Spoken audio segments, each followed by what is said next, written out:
እግዚአብሔር አንድና አንድ እመኑኝ ብቻ ነው ያለው።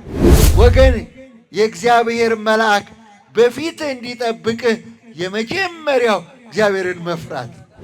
ዛሬ ግን ሁሉ ነገር ተደምስሶ አዲስ ልብ፣ አዲስ ሕይወት፣ አዲስ ነገር አግኝታችሁ ትመለሳላችሁ። ቅዱስ ሚካኤል ገባና አንበሶቹ ሊበሉት ቀርቶ ለዳንኤል እንዲሰግዱለት አደረገ። አሁን ወደምትፈልገው ይመራህ ይጠብቅህ ዘንድ መልአኬን አዛለኋል። እስር ቤት ብንጣል ያወጣናል፣ ከጉድጓድ ብንጣል ያወጣናል፣ ከእሳት ብንጣል ያወጣናል። የመላእክትን እንጀራ ሰው በላ ይላል። ስለዚህ ቅዱስ ሚካኤል መና እያወረደ ነበር። 40 ዘመን እየመገበ እስራኤል ያገባቸው። ክብር ለመድኃኔዓለም። ድንግል ማርያምን ወደ ቤቱ ይዟት ስለሄደ ሞትን አልቀመሰም። እግዚአብሔር በነፃ በመላእክት እንድንጠበቅ ማድረጉ ሁለተኛው። ልጄ ሆይ ማርልኝ እያለች ለእኔና ለእናንተ ነፍስ ጠዋትና ማታ የምትጠይቅ የምትጸልይ እናታችን ድንግል ማርያም የእግዚአብሔር ስጦታ ናት።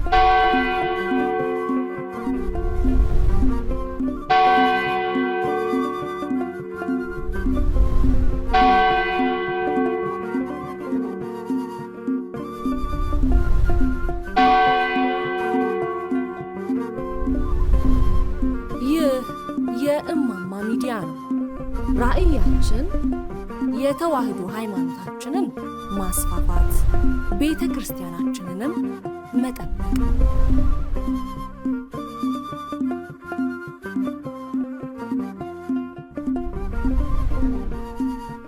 ቀጥታ ወደ አባታችን ሊቀ ትጉሃን ገብረ መስቀል ኃይለ መስቀል የትምህርት ጊዜ ወስዳቸዋለሁ ማለት ነው። እሳቸው ትምህርት ያስተምሩናል። በስመ አብ ወወልድ ወመንፈስ ቅዱስ አሃዱ አምላክ አሜን። የተከበሩ አባታችን የዚህ ታላቅ ቤተ ክርስቲያን ዋና አስተዳዳሪ፣ የተከበራችሁ ከሩቅም ከቅርብም በእግዚአብሔር ፈቃድና ቸርነት በድንግል ማርያም አማላጅነት በቅዱስ ሚካኤል ተራዳይነት በዚህ ስፍራ የተገኛችሁ የእግዚአብሔር ልጆች እንደምን ከረማችሁ? እንኳን አደረሳችሁ። በፊቱ ተጠንቀቅ። ይሄ ነው ርዕሳችን። ኦሪት ዘጸአት ምዕራፍ 23 ቁጥር 20 እግዚአብሔር አምላካችን ለሙሴ የነገረው ነገር አለ። ለሙሴ የገለጸለት ነገር አለ። ሁልጊዜ እግዚአብሔር ሰዎች እንዲጠቀሙ ያደርጋል፣ እንዳይጎዱም ይጠብቃል። ደስ ይበላችሁ። ክብር ለመድኃኔዓለም ይሁን። እግዚአብሔር ማስጠንቀቂያ የሚነግረው ሰዎች እንዳይጎዱ፣ እንዳይሳሳቱ፣ እንዳይጠፉ ነው። ስለዚህ እንዲህ አለ እግዚአብሔር፣ ቃሉንም ስማ፣ በፊቱም ተጠንቀቅ። እሱ ይጠብቅሃል፣ ወደምትፈልገውም ያደርስሃል፣ ወደምትፈልጊውም ያደርስሻል። ከክፉ ነገር ሁሉ ይጠብቅሻል፣ ይጠብቅሃል ብሎ የተናገረው እግዚአብሔር ነው። ደስ ይበላችሁ። ክብር ለመድኃኔዓለም ይሁን።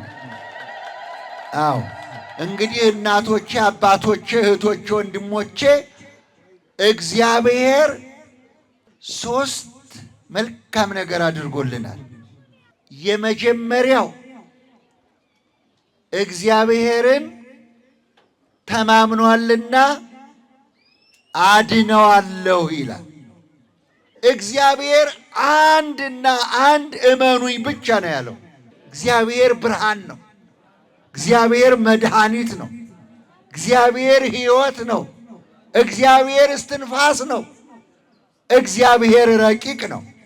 እግዚአብሔር የማይታይ የማይለይ ነው። እግዚአብሔር ብርቱ ነው። እግዚአብሔር ኃያል ነው። ይህንን አምላክ እንከተላለን። ክብር ለመድኃኔዓለም ይሁን። የመጀመሪያው ሰው የሚድነው በእግዚአብሔር አምኖ ነው። ያለ እምነት ድህነት የለም። ያለ እምነት ሕይወት የለም። ለዚህ ነው መዝሙረ ዳዊት 33 ላይ ልበ አምላክ ዳዊት እንዲህ አለ፣ እግዚአብሔርን በሚፈሩት ሰዎች ዙሪያ የእግዚአብሔር መላእክት ይሰፍራሉ ያድኗቸውማል ይላል። ክብር ለመድኃኔዓለም ይሁን። ስለዚህ ቅዱሳን መላእክት በዙሪያ ከበው እንዲጠብቁ እንዲያድኑን፣ ቀዳሚሃ ለጥበብ ፈሪሃ እግዚአብሔር፣ የጥበብ መጀመሪያው እግዚአብሔርን መፍራት ነው።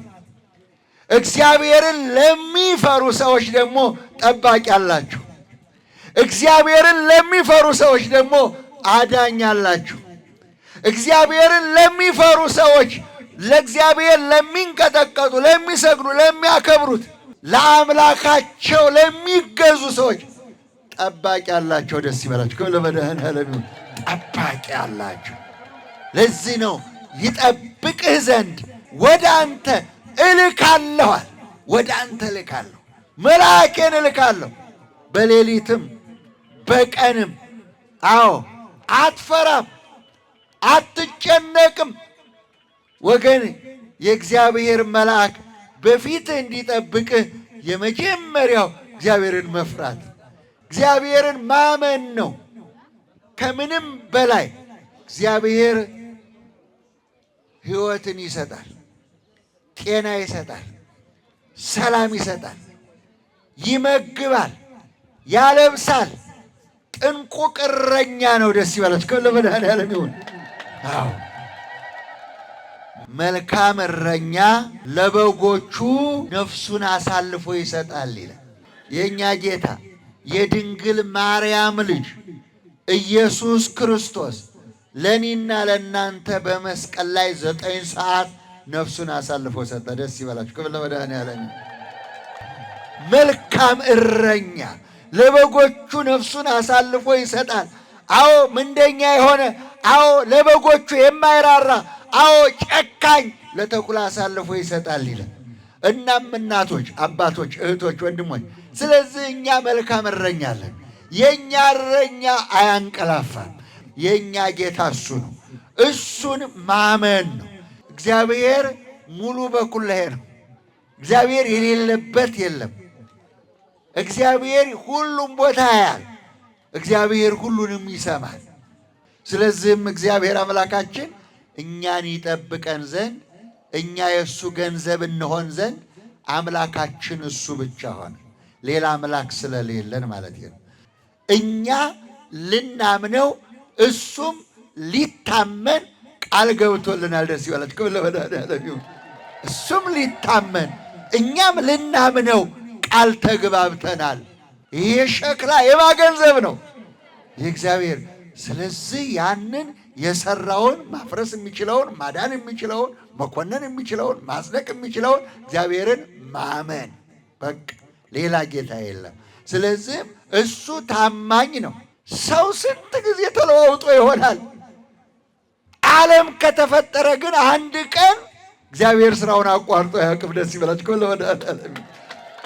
ክረምትም በወቅቱ በጊዜው ነው የሚመጣው፣ በጋም በጊዜው በወቅቱ።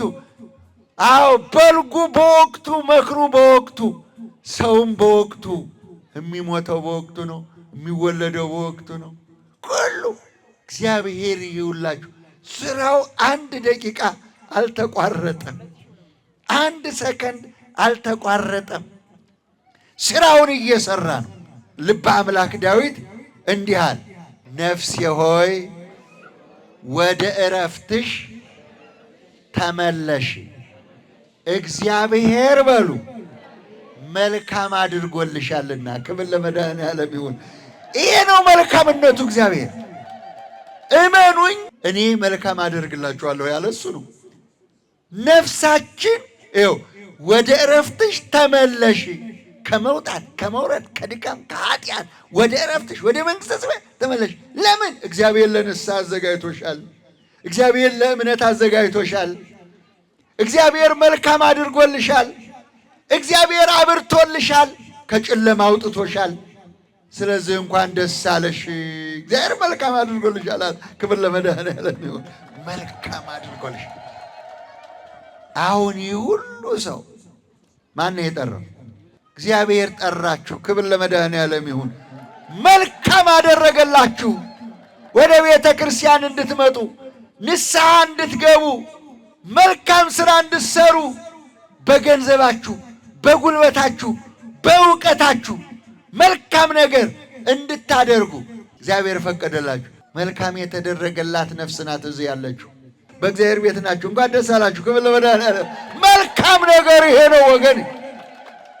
መዝሙር 120 ላይ ይሁት ወደ እግዚአብሔር ቤት እንሂድ ባሉኝ ጊዜ በጣም ደስ አለኝ። እግዚአብሔር ቤት ሕይወት አለ። እግዚአብሔር ቤት ዝማሬ አለ። እግዚአብሔር ቤት ስጦታ አለ። እግዚአብሔር ቤት በረከት አለ። የተራበ ሊኖር ይችላል። የተጠማ ሊኖር ይችላል። ያዘነ የተከዘ ሊኖር ይችላል። ጉዳዩ ያልተሳካለት ሊኖር ይችላል። ዛሬ ግን ሁሉ ነገር ተደምስሶ አዲስ ልብ፣ አዲስ ሕይወት፣ አዲስ ነገር አግኝታችሁ ትመለሳላችሁ። ክብር ለመድኃኔዓለም። አዎ ቅዱስ ሚካኤል ይረዳችኋል። ስለዚህ እናቶች፣ አባቶች የመጀመሪያው አንደኛው እግዚአብሔርን በማመናችንና እግዚአብሔርን በመከተላችን አዎ መልካም አድርጎልናል። አንዱ ይሄ ነው። ሁለተኛው ለእግዚአብሔር ሕዝቦች በእግዚአብሔር ላመኑ እግዚአብሔርን ለሚፈሩ እልፍ አእላፋት መላእክትን ጠባቂ ያዞልናል። ደስ ይበላችሁ። ክብር ለመድኃኔዓለም። እነዚህ የኔ ገንዘብ ናቸው፣ የኔ ንብረት ናቸው። የኔ የሆኑትን ሁሉ ጉድጓድ ውስጥ ቢጣሉ፣ እሳት ውስጥ ቢገቡ፣ ወደ እስር ቤት ቢጣሉ የእግዚአብሔር ፈጣን መላእክት ይመጡና ያወጧቸዋል። ደስ ይበላችሁ። እስቲ ተመልከቱ። ዳንኤል የሚባል የእግዚአብሔር ሰው ነበር ይላል። እግዚአብሔር የሚወደው እግዚአብሔርን የሚወድ እግዚአብሔር ስትወዱት ይወዳችኋል። ታዲያ ዳንኤል 30 ቀን የእግዚአብሔርን ስም ጠርተህ እንዳትጸልይ ተባለ። 1 ወር እንጀራ ሳይበላ የሚኖር ሰው አለ እዚህ ውስጥ? የለም። እህል ያጸን ኃይለ ሰብ የሰውን ጉልበት እህል ያጸነዋል ነው የሚለው። ልብ በሉ። አሁን ጉልበታችን የሚጸናው በእህል ነው። ነፍሳችን የምትጸናው ደግሞ በቃለ እግዚአብሔር ነው። 30 ቀን ስም እንዳጠራ የእግዚአብሔርን ስም እንዳጠራ ተባለ። 30 ቀን አይ እንደፈለጋችሁ አድርጉኛልና ከፊት ለፊት ያለውን በር ዘጋና ወደ ኢየሩሳሌም ያለውን መስኮት ከፈተና መጸለይ ጀመረ። ክብር ለመድኃኔዓለም ይሁን። ይህ ሰው የእግዚአብሔርን ትእዛዝ ተላልፏል ብለው ምቀኞች ከሰው ዳንኤልን 6 የተራቡ አንበሶች ባሉበት ጉድጓድ ወስደው ጣሉት። ድንጋይ ገጠሙበት። 6 አንበሳ ተርቦ አፉን ከፍቶ ይጠብቀዋል። እነሆም ጎሬው ውስጥ ዳንኤልን ሲጥሉት ቅዱስ ሚካኤል አብሮ ገባ። ክብር ለመድኃኔዓለም ይሁን። ቅዱስ ሚካኤል ገባና አንበሶቹ ሊበሉት ቀርቶ ለዳንኤል እንዲሰግዱለት አደረገ። ክብር ለመድኃኔዓለም ይሁን። አዎ እነዚህ አንበሶች የዳንኤልን እግር እየላሱ ሰገዱለት። ደግሞም ዳንኤል እንዳይራብ ዕንባቆም የሚባል ነቢይ ለአጫጆች ንፍሮ ምሳ ይዞ ሲሄድ አንጠልጥሎ ወስዶ ከነ ምግቡ ዳንኤል ጥግብ ብሎ እንዲበላ እዛ አንበሶች ጉድጓድ ውስጥ እንዲበላ አደረገው። ከዛ በኋላ ምግቡ ሳይጎል ይዞ ደግሞ ወደ አጫጆቹ ነቢይ ዕንባቆም እንዲሄድ አድርጓል። ቅዱስ ሚካኤል ክብር ለመድኃኔዓለም ይሁን። አያችሁ፣ ተመልከቱ። ጉድጓድ ውስጥ ብንጣል አሁን ወደምትፈልገው ይመራህ ይጠብቅህ ዘንድ መልአኬን አዛለኋል። በሦስተኛው ቀን መጣ ንጉሡ። ዳንኤል ሆይ እግዚአብሔር ከአንበሶች አፍ አድኖሃል አለው። ንጉሥ ሆይ 1000 ዓመት ንገሥ፣ እግዚአብሔር መልአኩ ሚካኤልን ልኮ አዳነኝ አለ። ክብር ለመድኃኔዓለም። አዳነኝ፣ እግዚአብሔር መልአኩን ልኮ አዳነኝ፣ ከአንበሶች ከአንበሶች አፍ አወጣኝ አለ። እግዚአብሔር ገንዘቡን ይጠብቃል። ማመን ብቻ ነው የሚጠበቀው።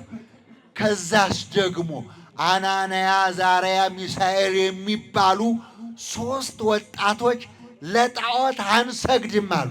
አዎ እግዚአብሔር ያድነናል፣ ለጣዖት አንሰግድም፣ ወደ እቶነ እሳት እንጣላለን ብለው አመኑ። ያን ጊዜ ወደ እሳቱ ታስረው ሲጣሉ መልአኩ ቅዱስ ገብርኤል መጣ። አናንያ፣ አዛርያ፣ ሚሳኤል አዎ በእሳቱ ውስጥ 3 ሰዎች ነበር የተጣሉት። 4ተኛው መልአኩ ቅዱስ ገብርኤል ሆነው 33 ጊዜ እየተመላለሱ እግዚአብሔርን አመሰገኑ። ክብር ለመድኃኔዓለም ይሁን። እንዲህ ነው የእኛ ጌታ። እያችሁ መላእክት ይላካሉ፣ ያድናሉ። ወደ አዲስ ኪዳን ስንመጣ የሐዋርያት ሥራ ምዕራፍ 12 ላይ ቅዱስ ጴጥሮስን ቅዱስ ጳውሎስን ወስደው ከእስር ቤት ጣሏቸው ይላል።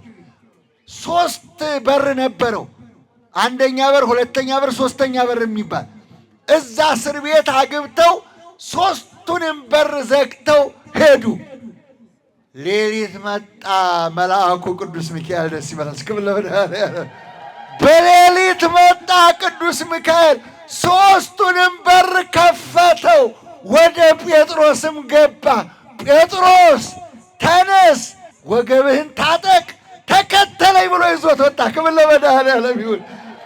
እነዛ እስር ቤቱን የሚጠብቁት ተኝተው ነበር፣ እያንቀላፉ ነበር። እነሆ ወደ 120ዎቹ ወደ ነበሩበት ወደ ጓደኞቹ ባልንጀሮቹ ጋር መልአኩ አደረሰው ይላል። ክብር ለመድኃኔዓለም ይሁን። እናቶች፣ አባቶች እስር ቤት ብንጣል ያወጣናል፣ ከጉድጓድ ብንጣል ያወጣናል፣ ከእሳት ብንጣል ያወጣናል፣ ችግር ቢደርስብን ያወጣናል፣ ከውሃ ብንገባ ያወጣናል። አዎ ቅዱስ ሚካኤል የኤርትራውን ባህር ለ2 ከፍሎ 600,000 እስራኤላውያንን ቅዱስ ሚካኤል እየመራ በደረቅ ምድር አሻገራቸው ይላል። ክብር ለመድኃኔዓለም ይሁን። በደረቅ ምድር አሻገራቸው።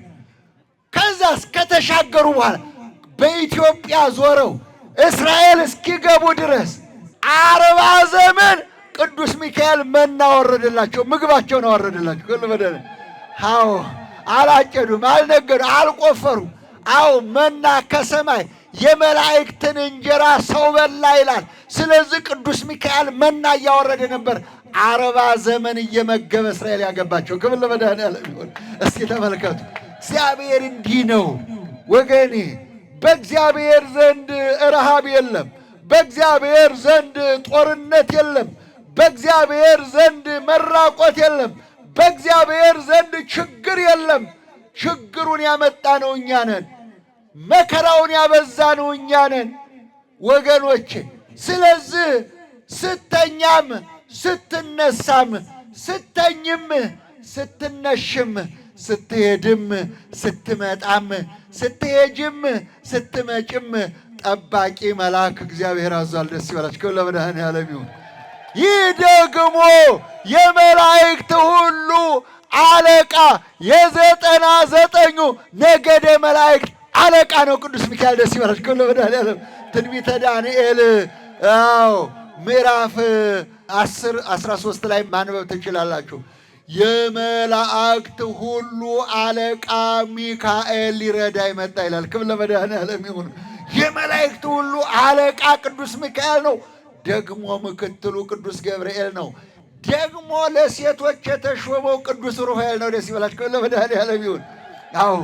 ቁስልን ለመፈወስ፣ ሴቶችን ለማዋለድ፣ አጋንንትን ለማባረር ስልጣን የተሰጠው ቅዱስ ሩፋኤል 3ኛው ነው። ክብር ለመድኃኔዓለም ይሁን።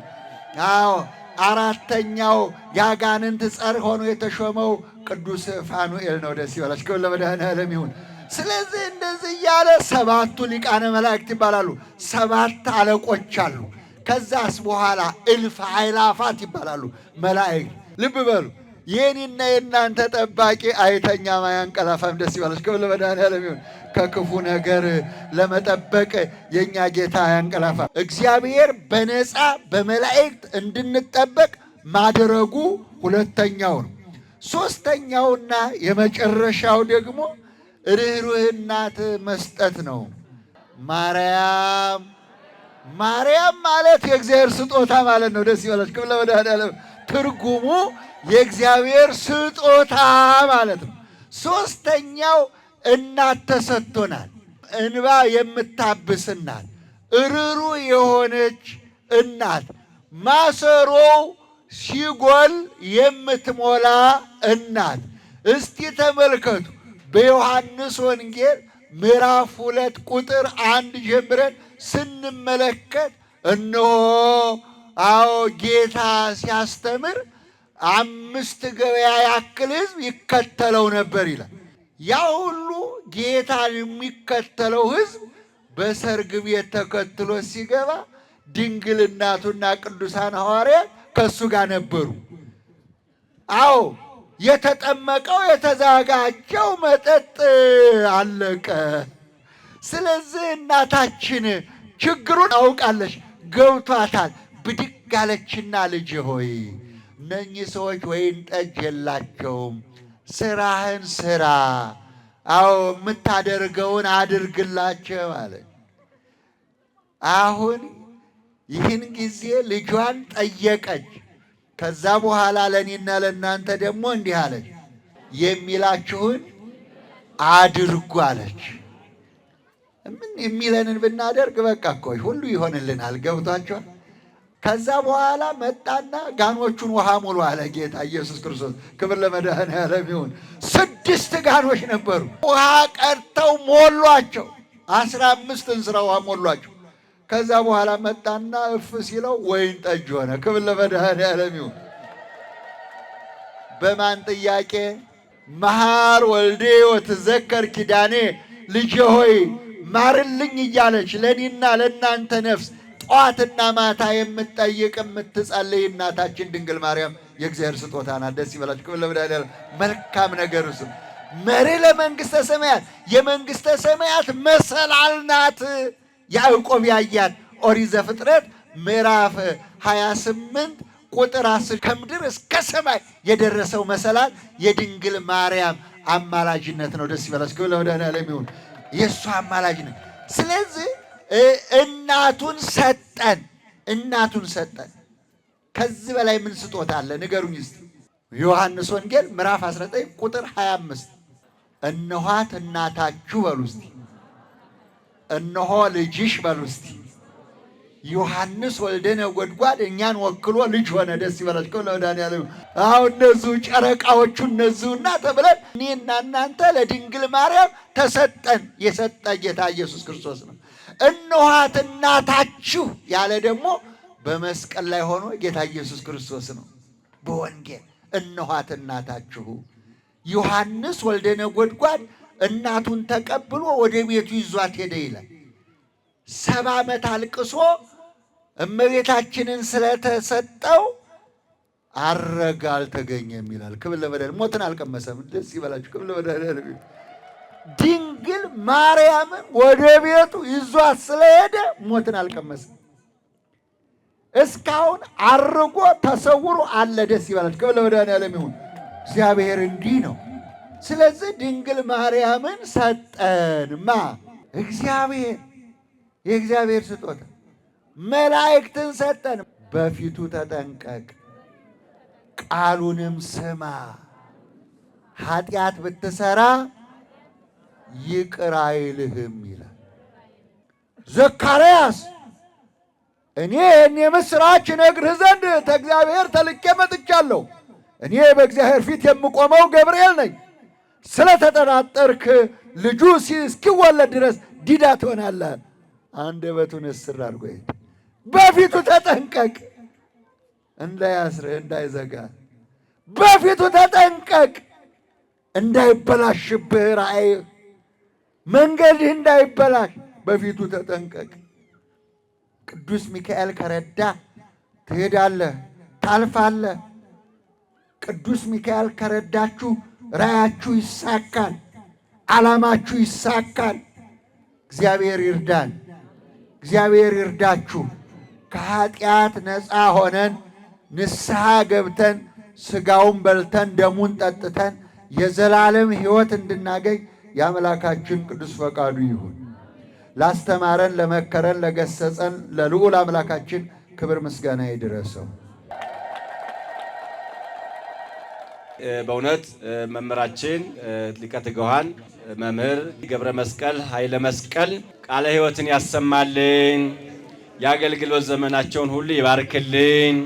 እንግዲህ ከልጅነት እስከ እውቀት ድረስ እስከ ዛሬዋ ሰዓት ድረስ በእውነት ደከመኝ ሰለቸኝ ሳይሉ ቤተ ክርስቲያን እየሰሩ ያሉ አባት ናቸው። እግዚአብሔር እድሜና ጤና ይስጥልን፣ ማህበሩን ያስፋልን። እናንተም ደግሞ ስለታዘዛችሁ እግዚአብሔር ይስጣችሁ። ያገለገልነውን አገልግሎት ሁሉ መድኃኔዓለም ይቀበልልን። ይህን ሁሉ አገልግሎት ተቀብሎ ሀገራችን ኢትዮጵያን ጽኑ ሰላም አድርጎ ይጠብቅልን። ሕዝቦቿን ከመከራ ሥጋ ከመከራ ነፍስ ይጠብቅልን። አቤቱ አምላካችን እግዚአብሔር ሆይ እስከዚህ ሰዓት ስላደረስከን እናመሰግንሃለን።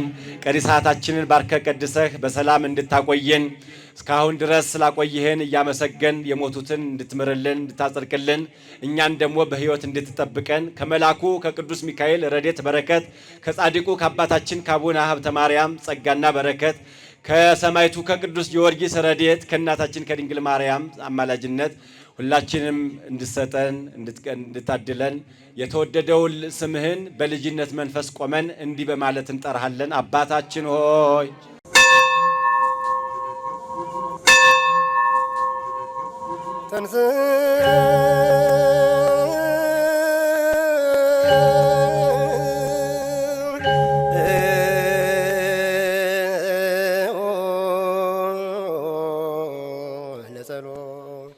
በስመ አብ ወወልድ ወመንፈስ ቅዱስ አሃዱ አምላክ አሜን። ውድ ወገኖቻችን እንደምን ሰነበታችሁ? ከሚቀበል የሚሰጥ የተባረከ ነው። የሐዋርያት ሥራ ምዕራፍ 20 ቁጥር 35 ዛሬ የድጋፍም የትብብርም የአብረን እንስራም ጥያቄ አቀርብላችኋለሁ። በኢትዮጵያ ኦርቶዶክስ ተዋሕዶ ቤተ ክርስቲያን የሃይማኖት ዕውቀት ማስፋፊያ ጠቅላላ ማኅበር የጀርባ አጥንት እናንተ ናችሁ። በምክራችሁ፣ በገንዘባችሁ፣ በዕውቀታችሁ፣ በበጎ ፈቃደኝነት ከዚህ ማኅበር ጋር እዚህ ስለደረሳችሁ ከልብ እናመሰግናለን። ይህ ማኅበር ከተመሠረተ 2017 40 ዓመት አስቆጥሯል። በዚህ 40 ዓመት ጉዞ ውስጥ መሰረቱም ራሱም እናንተ ናችሁ። ስለዚህ ዛሬ ደግሞ የደረስንበትን ለናንተ ባጭሩ ማቅረብ እፈልጋለሁ። አንደኛ በቴሌቪዥን የስብከት የቅኝት አገልግሎት ለመስጠት የቴሌቪዥን ክፍያችን እጥፍ ጨምሯል። ስለዚህ የእማማ ሚዲያ ስፖንሰር በመሆን እንዲሁም አቅማችሁ የፈቀደውን እንድትረዱን እጠይቃለሁ። ሁለተኛ የገጠር አብያተ ክርስቲያናትና ገዳማት ብዙ ችግር ገጥሟቸዋል። አቅማችን የፈቀደውን ያክል እንድንረዳ ጥሪዬን አስተላልፋለሁ። ሶስተኛ አብነት ትምህርት ቤት ዛሬ በችግር ውስጥ በፈተና ውስጥ ናቸው። ይህን ፈተና እንዲያልፉ ሁላችንም በመተባበር እንርዳቸው እላለሁ። አራተኛ በቤት ለቤት ድጋፍና እንክብካቤ የምናደርግላቸው የአልጋ ቁራኛ ህመምተኞች አረጋውያን የእኛን እጅ ይፈልጋሉ። ድሆች ከምድሪቱ አያልቁምና እጅህን እንድትፈታ አዝሃለሁ ይላል የእግዚአብሔር ቃል። ስለዚህም 64 አረጋውያን ህመምተኞች በየወሩ ድጋፍ እንድናደርግላቸው እንጠይቃለን።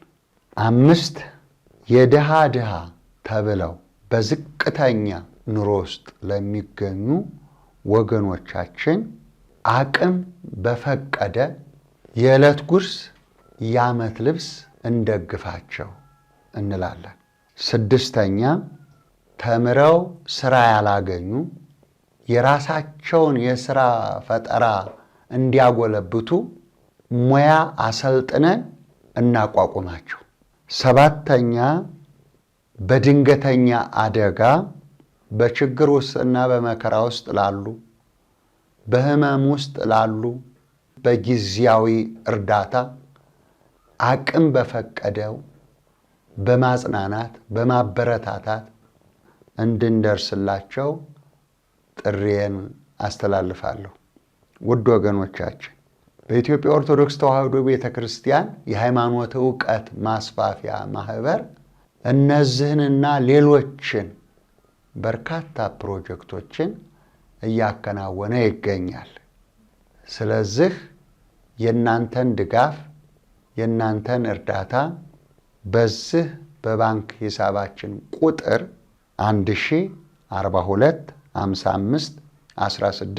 10425516969 ላይ በማህበሩ ስም በማስገባት ከሃይማኖት ዕውቀት ማስፋፊያ ጠቅላላ ማህበር ጋር እንድትሰሩ ዝቅ ብዬ በትህትና እለምናችኋለሁ።